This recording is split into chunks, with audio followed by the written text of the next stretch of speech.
America, Israel, Iran के बीच छिड़े युद्ध को तीसरा हफ्ता हो चला है और तीसरे हफ्ते के बावजूद भी कहीं से भी ये युद्ध थमता नजर नहीं आ रहा है। लेकिन इस बीच सबसे बड़ी खबर यह है कि अब इसमें मध्यस्थता की भूमिका पाकिस्तान निभाने के लिए उठ खड़ा हुआ है।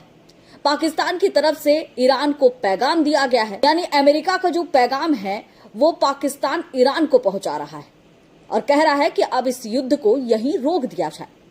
लेकिन दूसरी तरफ ईरान झुकने के लिए तैयार नहीं। ईरान साफ तौर पर पाकिस्तान की तरफ से जो इस्लामाबाद को चुना गया था कि यहां पर दोनों देश आपस में मध्यस्थता कर ले, उससे इनकार कर दिया गया।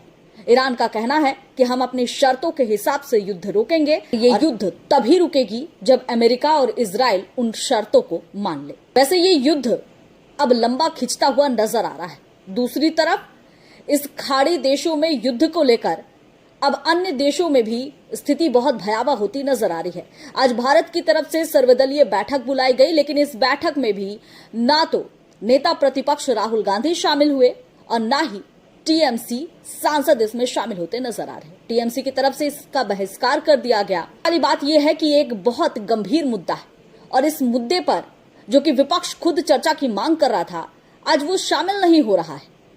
सरकार की तरफ से विपक्षियों से भी सुझाव मांगने के लिए यह बैठक बुलाई गई है, लेकिन अब बहिष्कार करना क्या सचमुच जायज है?